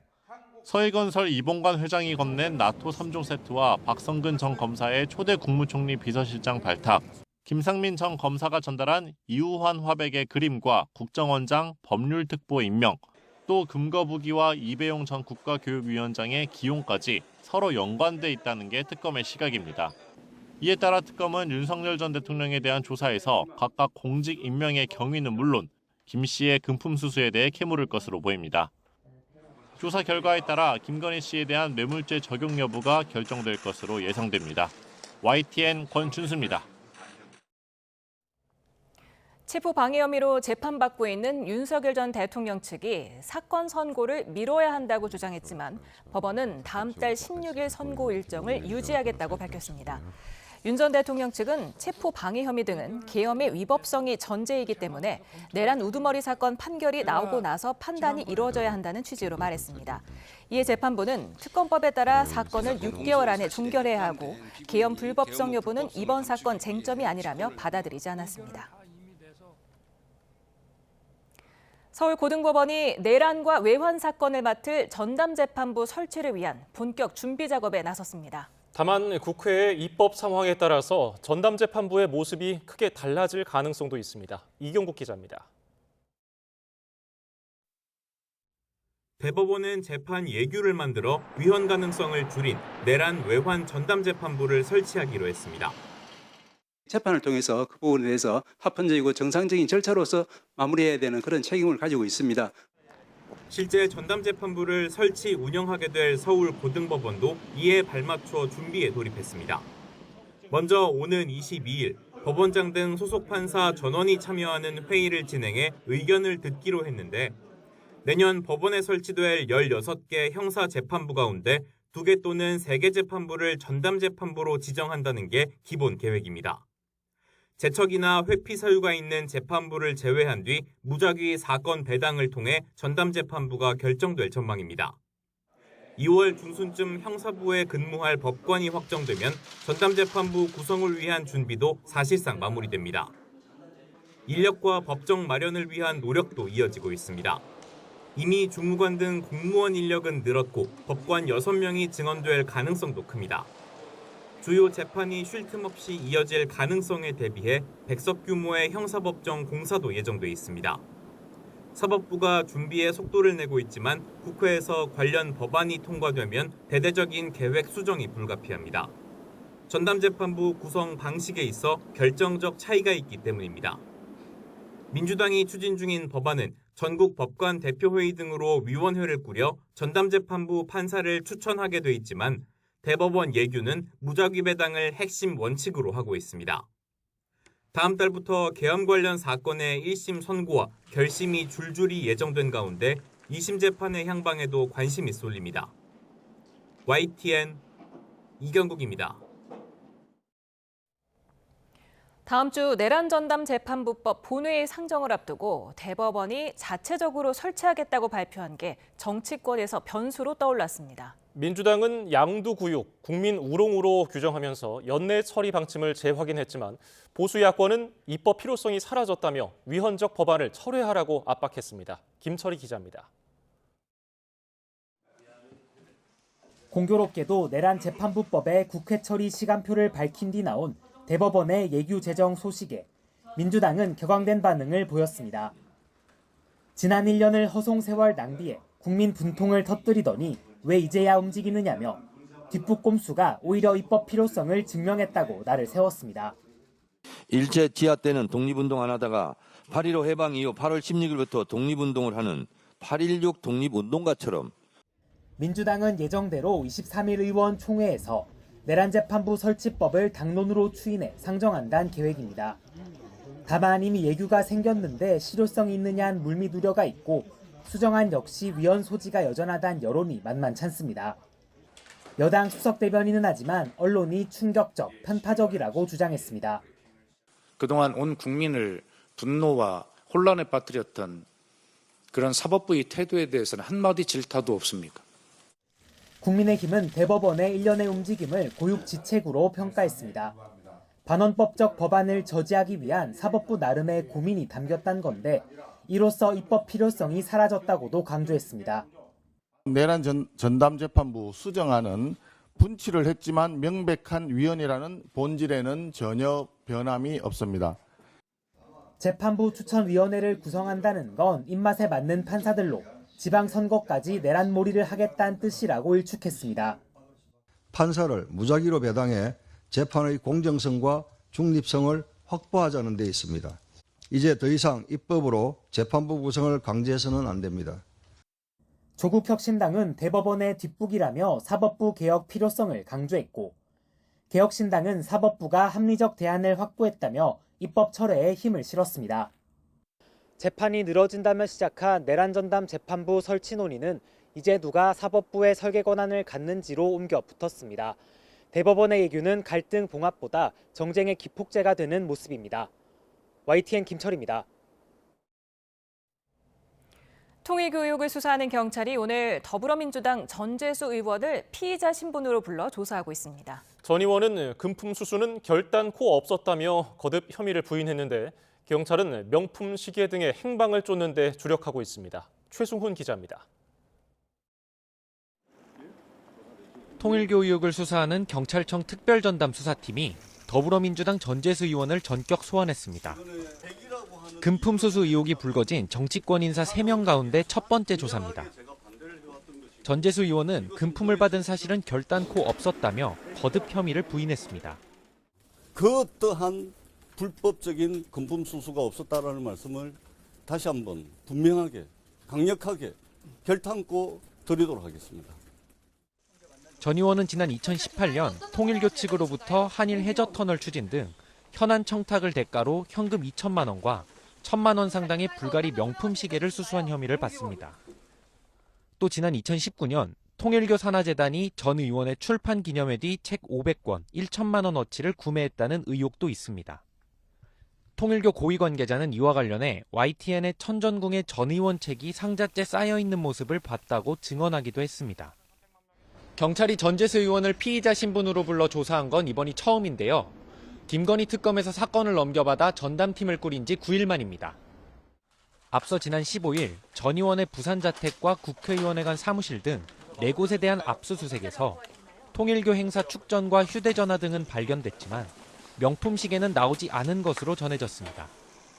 경찰은 통일교 천전궁에서 확보한 통일교 측의 각종 명품 구매 이력과 회계 자료를 바탕으로 시계 등의 행방을 추적하고 있습니다. 이 자료에는 구매처와 금액 외에 구체적인 모델은 적혀 있지 않은 것으로 파악됐는데 경찰은 당시 시세를 확인하며 로비용으로 구매한 제품을 찾을 것으로 보입니다. 전재수 의원이 거듭 혐의를 부인하는 만큼 경찰은 뚜렷한 물증을 확보하기 위해 수사력을 집중할 방침입니다. YTN 최승훈입니다. 공수처가 김건희 특검의 편파 수사 의혹 사건을 수사 4부에 배당하고 본격 수사에 착수했습니다. 공수처는 특검과 특검보가 수사 대상은 아니라면서도 특검 파견 검사는 검사의 신분을 유지하면서 일하는 만큼 수사 대상에 해당한다고 판단했습니다. 그러면서 특검과 특검보의 경우 수사 대상인 파견 검사의 공범으로 수사하는 게 가능하다고 설명했습니다. 국회 과방위가 쿠팡 청문회에 불출석한 김범석 의장과 강한승, 박대준 전 쿠팡 대표를 검찰에 고발했습니다. 과방위는 이들 3명을 국회 증언감정법 위반 혐의로 검찰에 고발했다고 밝혔습니다. 민주당은 과방위와 국토교통위, 정무위 등과 연석 청문회를 여는 방안과 함께 국정조사도 추진하고 있습니다.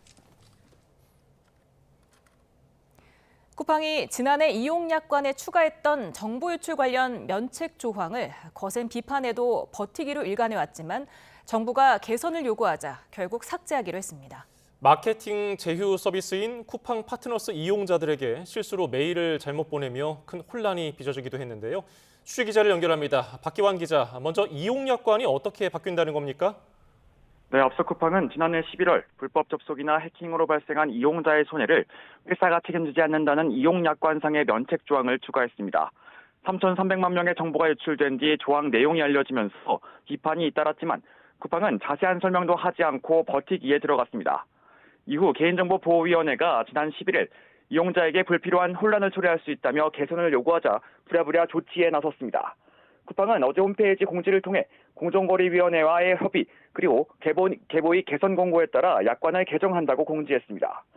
문제가 된 면책 조항은 삭제되고요. 소비자에게 불리하거나 중대한 사항에 대해 앱이나 웹사이트 이외에 전자우편과 문자 등을 통해서 개별적으로 알려야 한다는 조항도 추가됐습니다. 네, 큰 혼란을 빚은 이메일 실수는 어떤 내용입니까? 네, 쿠팡의 판매자 대상 마케팅 서비스인 쿠팡 파트너스의 가입자들에게 운영정책을 위반했다는 내용의 메일이 무더기로 발송됐습니다. 쿠팡의 운영정책을 위반한 무전광고가 확인돼 수익금을 모두 몰수하고 계정을 해지하겠다는 내용을 담고 있었습니다. 문제는 해당 메일에 한 언론사 기사에 링크가 포함되어 있었다는 점인데요. 악성 코드 설치를 유도하기 위한 스미싱이 아니냐며 이용자 커뮤니티에서는 혼란이 빚어졌습니다. 쿠팡은 뒤늦게 이 사실을 알고 잘못 보낸 오발송이었다고 해명 메일을 보냈습니다. 메일 수신 대상자를 잘못 설정해 대상자가 아닌 회원에게 발송된 것이라며 불편과 심려를 끼쳐 사과한다고 밝혔습니다. 쿠팡의 대규모 정보 유출 이후 2차 피해를 의심하는 소비자들이 잇따르는 가운데 쿠팡이 또 어이없는 실수로 더 큰 혼란을 야기한 셈입니다. 지금까지 YTN 박견입니다. 국회 퇴직 공직자 대부분이 취업 심사를 통과하는 가운데 최근 6년 동안 가장 많이 취업한 기업은 쿠팡이라는 분석이 나왔습니다. 경제정의실천시민연합은 2020년에서 2025년 사이 국회 퇴직 공직자 취업 심사 대상 438명 중에 97.5%인 427명이 취업 가능 또는 취업 승인 결정을 받았다고 밝혔습니다.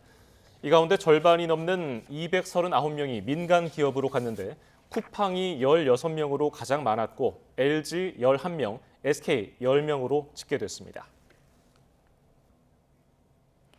이재명 대통령이 주가 조작은 꿈도 못 꾸도록 만들어야 한다고 업무보고에서 강조했습니다. 이를 위해 특별사법경찰 권한 확대도 추진하라고 지시했습니다. 보도에 홍민기 기자입니다.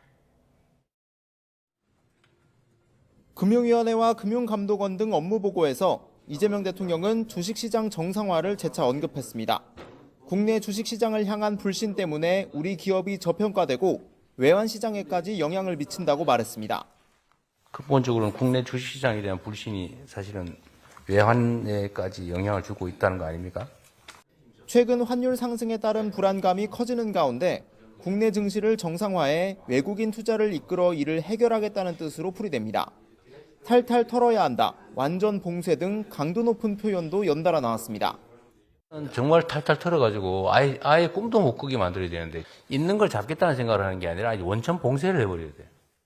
이 대통령은 그러면서 주가 조작 대응 인력 증원 또한 제안했습니다. 정부 합동대응단 인력 37명은 너무 적다며 규모를 늘려 내부 성과 경쟁을 시켜보자는 겁니다. 한두 팀을 더 만들어 보는 건 어떠세요? 저도 그래가지고 팀별로 경쟁도 좀 시키게. 그렇게 해주시면 저희가 1호, 2호 사건이 아니라 10호, 20호, 50호까지 잡아내겠습니다. 금융감독원 또한 민생금융범죄에 대응하는 특별사법경찰의 인원과 권한이 부족하다고 건의했고 이 대통령은 필요한 내용을 정리해 보고해달라고 했습니다. 김민석 국무총리는 시장질서 정상화에 대한 이 대통령의 지원을 강조하며 5년 뒤에는 한국 경제가 우뚝 서게 될 것이니 책임감을 가져달라고 당부했습니다. YTN 홍민기입니다. 원달러 환율이 1,470원대에 고착화되면서 금융 외환 당국의 대응 강도도 세지고 있습니다. 증권사의 해외 투자 영업 실태 점검을 벌였던 금감원은 키움과 토스증권 두 곳에 대해 현장 검사를 시작했고 한국은행은 금융기관을 상대로 환율 안정책을 가동하기로 했습니다. 류한홍 기자가 보도합니다. 이례적으로 김용범 대통령실 정책실장이 수출업체 7곳을 불러 작은 이익을 탐내지 말라며 사실상 달러를 시장에 내놓을 것을 독려한 지 하루 만에 금융감독원이 증권사를 정조준했습니다. 증권사 6곳과 자산운용사 2곳에 해외 투자 영업 실태 점검을 벌였던 금감원이 키움과 토스증권 등 영업을 가장 활발히 했던 2곳에 대한 현장 검사에 착수했습니다. 투자자 보호에 미흡한 점이 발견되면 현장 검사로 전환할 수 있다고 밝혔지만 시장에서는 해외 투자를 부추기지 말라는 경고의 메시지로 받아들이고 있습니다.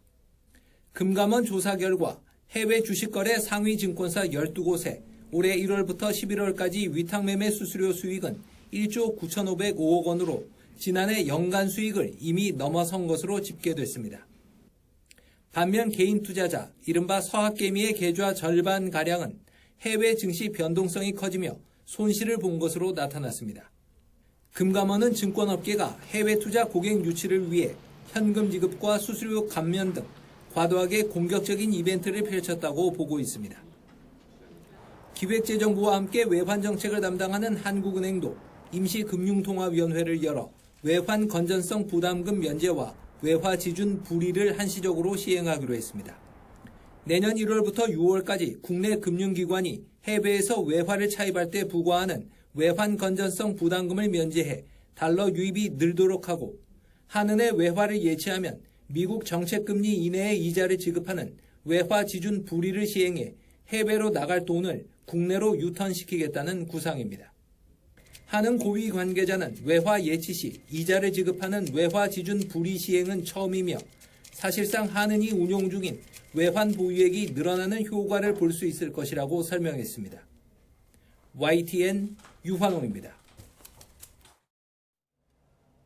북한군이 지난달에만 10차례 군사분계선을 침범한 것으로 나타났습니다. 합참이 국회 국방위 소속 국민의힘 강대식 의원실에 낸 자료를 보면 북한군은 올해 3월부터 16번 군사분계선을 침범했고 이 가운데 10번은 지난달에 집중됐습니다. 또 북한은 올해 들어 군사분계선 일대 요새화 작업을 진행하면서 휴전선 남쪽에 여러 차례 지뢰를 매설한 것으로 전해졌습니다. 통일부가 남북관계 개선을 위한 카드로 대북 제재 완화를 추진하겠다고 밝혔습니다. 한반도 문제 당사자로서 우리 정부의 주도적인 역할도 강조했는데요. 특히 독자 제재인 5.24 조치 폐기도 검토하는 것으로 알려졌습니다. 이종원 기자입니다. 정동영 통일부 장관은 대통령 업무보고에서 경색된 남북관계 개선을 위한 방안으로 제재 완화부터 추진하겠다고 밝혔습니다. 실효성이 이미 상실했다는 점 등을 이유로 들었습니다. 대외 무역의 90%를 차지하고 있는 중국과의 뒷마당이 뚫려 있는 상황이고, 그리고 대북 제재는 가장 적대적인 조치로 북은 인식합니다. 특히 제재 완화를 위해 협의하고 추진하겠다고 밝혀 독자 제재부터 해제할 가능성도 열어놨습니다.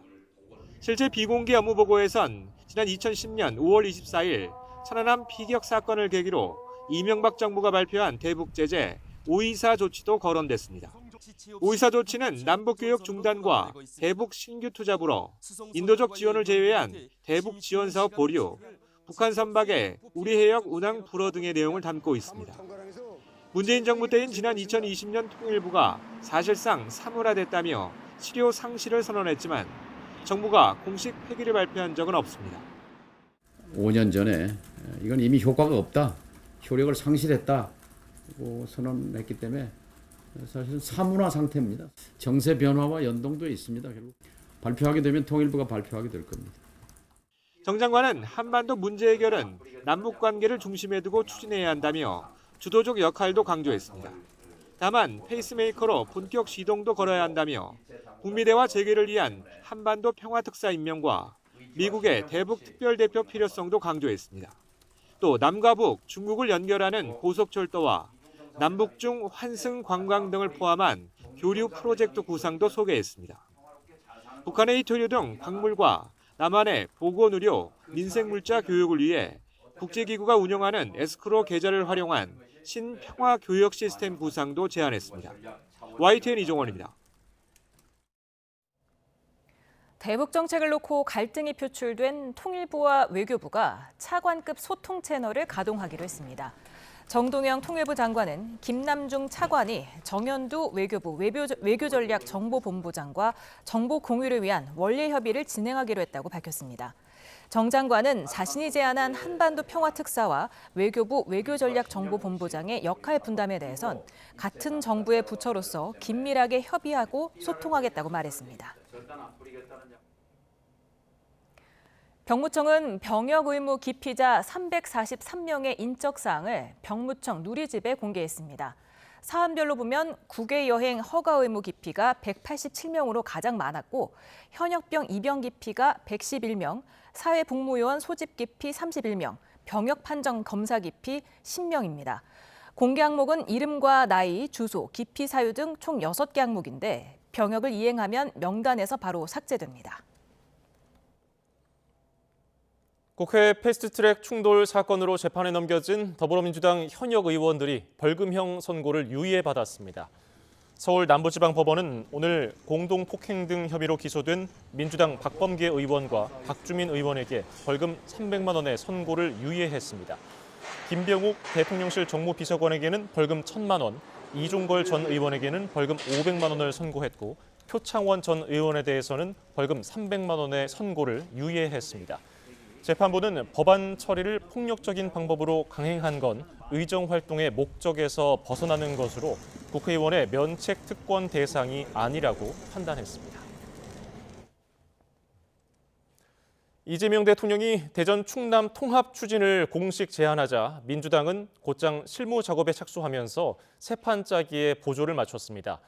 행정 통합 이슈를 주도해온 국민의힘은 겉으로는 환영한다면서도 선거 개입이라며 떨떠름한 표정입니다. 강민경 기자입니다. 민주당은 이재명 대통령이 던진 대전 충남 통합 의제를 발빠르게 받았습니다. 하루 만에 소속 국회의원과 기초단체장을 모은 대규모 충청 특위를 띄우고 통합 시 명칭과 청사 활용 방안 같은 청사진을 준비하겠다고 하는 등 착착 채비에 나섰습니다. 국가 균형 성장이라고 하는 이재명 대통령의 국정 철학이 확고하게 실천되는 것을 당에서 든든히 뒷받침하겠다. 내년 1월 특별법 1차 성안을 끝낸 뒤 공청회를 거쳐 2, 3월에는 본회의까지 속전속결로 통과시키겠다는 게 민주당 구상입니다. 내년 지방선거에서 통합자치단체장을 선출하기 위해 한껏 속도를 내겠다는 건데 국민의힘이 현역으로 있는 충남권을 탈환할 수 있다는 기대감도 엿보입니다. 신속하게 대전 충남 통합을 추진하고 대전 충청에서 대한민국 균형 발전의 진짜 성장을 만들어내겠습니다. 그간 행정통합 의제를 주도해온 국민의힘은 큰 틀에선 환영한다는 입장을 내면서도 떨떠름한 표정을 감추지 못했습니다. 현직 광역단체장들과 합심해 공들여 차린 밥상을 정부 여당에 뺏기는 모양새가 됐기 때문입니다. 뒤늦게 정치공학적인 측면에서 대전 충남 통합 의제를 가져가려고 하는 대통령실의 의도는 오히려 충청인들의 자존심에 심하게 훼손하는 정부 여당이 내년 지방선거를 앞두고 졸속 추진을 한다며 선거용 통합에는 반대한다고 말했습니다. 특히 특정 인물을 고려한 정파적 계산 끝에 대통령이 노골적으로 선거에 개입한다고 날을 세웠습니다. 언론에서는 강훈식 비서실장의 지방선거 출마를 염두에 둔 것 아니냐는 관측이 나오고 있습니다. 여야 모두 찬성하는 의제인 만큼 대전 충남 통합은 순풍을 탈 걸로 보입니다. 다만 지방선거 판세를 뒤흔들 대형 이슈라 통합 시기를 두고 이견을 좁힐 수 있을지가 관심입니다. YTN 강민경입니다. 국민의힘 장동혁 대표가 계엄과 탄핵에 책임을 느낀다며 이제는 변해야 할 시점이라고 밝혔습니다. 당내 중도 확장 요구를 반영한 발언으로 보이는데 당 안팎 사정은 여전히 복잡합니다. 김다연 기자입니다. 충북 당원들 앞에선 국민의힘 장동혁 대표, 비상계엄 직후 계엄 해제 표결에 참여한 경험을 거론했습니다. 다른 의원들도 본회의장에 들어올 수만 있었다면 같은 선택을 했을 거라며 계엄 해제에 빚이 없는 자신을 당원이 선택한 만큼 떳떳하게 여당과 맞설 수 있다고 강조했습니다. 계엄 탄핵에 대한 책임도 언급했습니다. 계엄과 탄핵이 가져온 그 결과에 대해서는 책임을 져야 된다고 생각합니다. 이제 그 바탕 위에서 변화를 시작하려고 합니다. 지지층 결집을 강조해온 장 대표가 조금씩 외연 확장으로의 노선 변경을 시작했다는 해석이 나오는데 당 내홍은 여전히 현재 진행형입니다. 친한동훈계를 겨냥한 당무감사에 친한계의 거센 반발이 이어지자 장해찬 여의도 연구원 부원장이 스피커 역할을 자처해 반박에 나섰고 저를 징검다리 삼아서 그다음에 한동훈 대표에게 공격의 화살을 돌리기 위해서 저는 김문수 후보와 한동훈 전 대표의 러브샷을 정계 은퇴 러브샷이구나라고 생각하며 바라봤습니다. 이명박 전 대통령의 한마디를 두고도 아전 인수격 해석이 뒤따랐습니다. 최근 의원들과의 만찬에서 형제끼리 싸우다가도 강도가 들어오면 막는 게 먼저라고 말한 거로 알려졌는데 장 대표의 힘을 실어준 거란 해석과 당원 게시판 사건으로 당 내홍이 깊어지는 상황을 우려한 거란 의견이 동시에 나왔습니다. 내년 지방선거를 앞두고 전현직 대표 간 대리전 양상이 본격화하는 가운데 일부는 차별화 전략에도 나선 모습입니다. 이철우 경북도지사는 선거는 자석과도 같아서 중도는 없다. 헛소리하는 사람은 다 잘라야 한다며 강경 발언을 내놓는가 하면 지선 기획을 총괄하는 나경원 의원은 경선에 당심 비율을 50%에서 70%로 늘리고 싶은 마음은 변함없는 소신이라며 당원에 호소하기도 했습니다. 개혁신당 이준석 대표는 범보수 경쟁자인 장동혁, 한동훈 전현직 대표에 나란히 박한 평가를 내렸습니다. C등급 이하라고 봅니다. 새로운 돌파구가 마련될 수 있겠느냐. 어렵다 보고요. 그냥 좀 실수했으면 그냥 실수했다고 넘어가면 되는 건데 그 끝까지 인정 안 하니까 자꾸 이런 게 뉴스에까지 나오는 건데. 국민의힘 당내 잡음이 좀처럼 가라앉지 않는 모양새입니다. 대여 공세에 집중하기도 바쁜 상황에서 지도부의 고심도 깊어 보입니다. YTN 김다연입니다. 배우 조진웅 씨가 주연을 맡아 촬영을 마친 드라마 두 번째 시그널에 대해서 tvN이 처음 공식 입장을 밝혔습니다. tvN은 두 번째 시그널은 10년 동안 기다려준 시청자를 향한 마음을 담아 정성을 다해 준비한 작품이라면서 시청자들의 실망과 걱정에 깊이 공감하고 무겁고 애석한 마음이라고 전했습니다.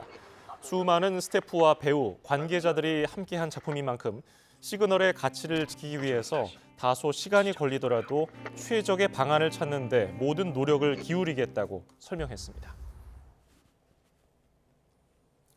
배우 곽도원 씨가 3년 전 음주운전 사실에 직접 사과하면서 활동 재개를 시사했습니다. 곽 씨는 지난 2022년 음주운전으로 상처받고 실망했을 모든 이들에게 진심으로 사과한다며 입장을 전할 시기를 놓친 데 대해서도 고개를 숙였습니다.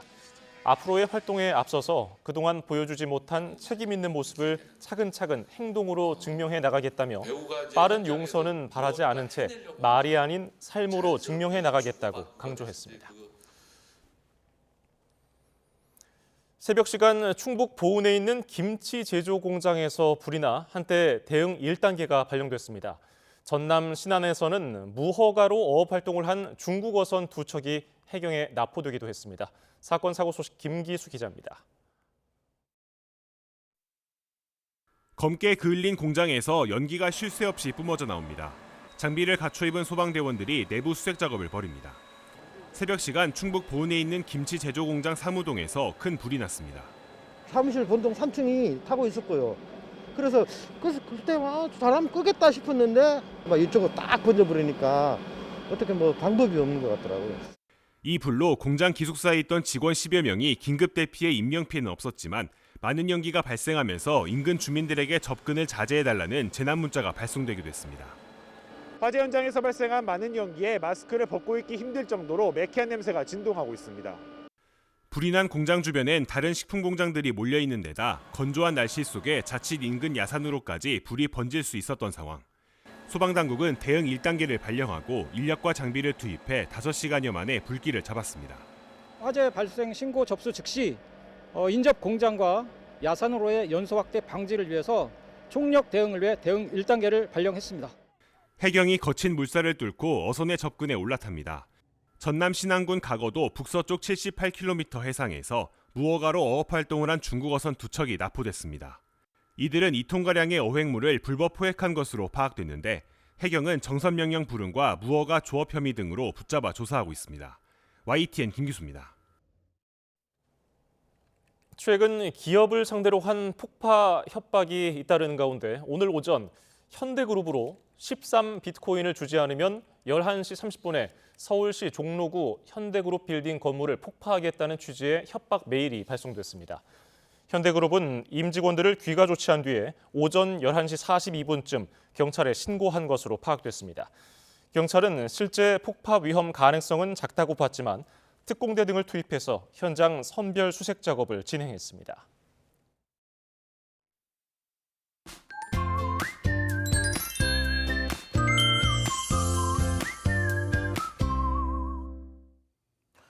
오늘 낮 동안에는 겨울이 무색할 정도로 포근함이 감돌았습니다. 네, 주말인 내일도 역시 봄처럼 기온이 크게 오르겠는데요. 전국적으로 흐리고 비도 내리겠지만 이 비구름이 이불 역할을 하며 아침에도 춥지 않겠습니다. 네, 서울 아침 기온이 9도, 대전 5도, 대구는 4도로 평년 수준을 많게는 10도 이상 크게 웃돌겠고요. 한낮 기온도 서울 11도, 광주 16도, 부산은 19도까지 오르는 등 평년보다 7에서 9도가량 높아 포근하겠습니다. 비는 내일 새벽에 서쪽 지방부터 시작돼 점차 그 밖의 전국으로 확대하겠습니다. 비 양은 대체로 5mm 안팎으로 많지 않겠고요. 늦은 오후 중부지방부터 점차 그치겠습니다. 또 경기 남부와 충북을 중심으로 공기가 탁하겠고 그 밖의 지역에서도 오후부터 밤 사이 일시적으로 미세먼지 농도가 짙어지겠습니다. 비가 그친 뒤 밤사이에는 다시 찬바람이 강해지겠고 일요일 아침에는 영하권 추위가 찾아올 전망입니다. 겨울의 대표 간식하면 군고구마가 떠오르는데요. 맛도 좋지만 면역력 강화와 장 건강 개선, 심혈관 질환 예방 등 건강에도 좋잖아요. 네, 맞습니다. 다만 200g 정도의 군고구마 한 개를 먹으면 밥 한 공기를 먹는 것과 비슷한 정도의 열량을 섭취하게 됩니다. 네, 따라서 한 번에 한 개 정도만 드시는 것이 좋고요. 단백질과 채소를 함께 섭취해 영양의 균형을 맞추시는 것도 좋겠습니다. 날씨 캔버스의 김수연, 윤수빈이었습니다. 오늘 뉴스 플러스는 여기까지입니다. 시청해주신 여러분 고맙습니다.